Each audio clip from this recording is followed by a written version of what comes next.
Before I got married, I had this plan of having a baby boy first because of my experience with my younger brother, who happened to be the only son in my family, and he happens to be my immediate younger sibling.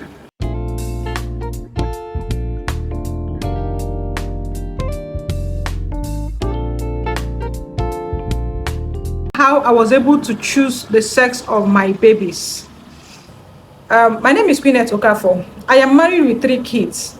I have 2 boys and a girl. I would say that with God's help, I was able to choose the sex of my children by myself.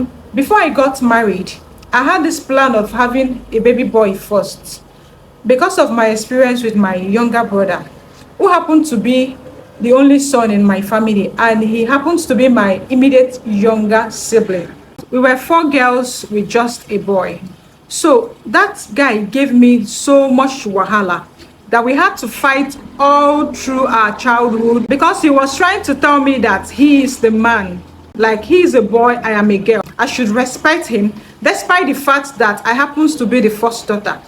So then I told him, no, Oga, I am the first daughter. I am your elder sister. You should respect me. So that got us to a lot of fights. Like, we fought so much during our childhood days. But luckily for me, I beat him all through. Like, I beat him. Like, we fought till adulthood. All those while we fought, I will always beat him. Even before he died, he's dead. May his soul rest in peace. Even before he died, he would call me Odogunwani, Agunwani, meaning the lioness, because he knew all those why we fought. I beat him hands down. I'm not trying to say I can fight like a guy, but then I knew how to overpower him. So that experience wasn't a very good experience to my parents. Like, they were not happy seeing their 2 eldest children fighting all the time. So I said I wasn't going to have such experience in my family, that I was going to have male child first and then followed by a girl, so that the boy will be in charge and then the rest will respect him as the eldest and being a boy too. So immediately I got married, I started planning on having a male child first. Though getting pregnant as soon as I got married wasn't an easy one for me. Like, I wasn't lucky. I had to wait for up to 8 months. You will say it's small, right? Yes, I know it's small, but during that period of 8 months, I can tell what women that are not able to have babies go through. Then, but while we were trying, I was trying to conceive, I had my plans mapped out. I studied my ovulation days. So I knew that if I meet my husband on the 14th day, like the 14th day, I am going to increase the chances of getting pregnant with a baby boy. So after marking my calendar properly, I told my husband that after seeing my period, that we're going to start meeting at every 14th day of my cycle, and he agreed. So every 14th day we met until I took him. Luckily for me, when I became pregnant, I went for his scan, and the scan revealed I was pregnant with a baby boy. I was so happy. I was actually lucky. And then I thank God I took that step. So when I was about getting pregnant for the second child, I decided I was going to have a baby girl. And then I planned it again, and I got pregnant, but this time with twins. So when I went to check the sex of my babies, I was told I was pregnant with a girl. And later on, I checked again. That was when they now saw I was pregnant with a girl and a boy. So I became so happy. I said, oh, thank God. That was how I was able to select the sex of my children, having 2 boys and a girl.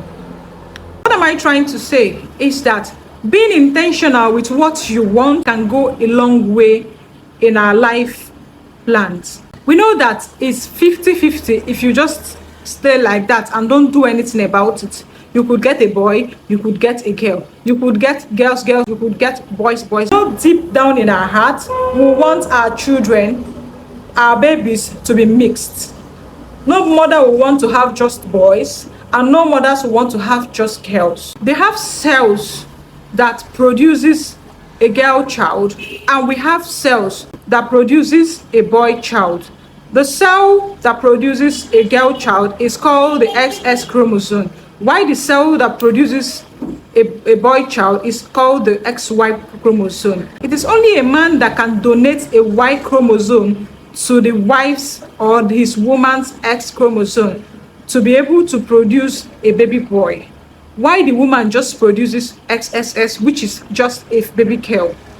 If a man doesn't have much Y chromosome in him, the chances of having a male child is slim. And also, if a man doesn't have much X chromosome in him, the chances of having a female child is also slim. Another factor that can contribute is timing. If you're not able to monitor your ovulation and to time when to meet your husband, you and your husband won't be able to produce male child or female child, whichever one you want. Being able to time yourself would give you a higher chance with conceiving with whichever sex you desire. So it is very, very important. I will advise that if you're struggling with choosing your desired baby sex, you need to go and see a fertility expert. They have the right knowledge to telling you days to meet, so you'll be able to conceive with either a boy or a girl. They said it's not 100% guarantee, but you need to still try. Like I tried and it worked out for me. If I had not tried, I don't know, probably I would have had just boys or I would have had just girls, which will make me to have more babies than I would want to have. It's not like I will not have a boy later or I will not have a girl child later, but it will make me to have probably up to 10 children because I am trying to have either a boy or a girl. I hope this video was helpful. If you like this video, please leave a comment for me below. Thank you for watching. See you on my next video. Bye.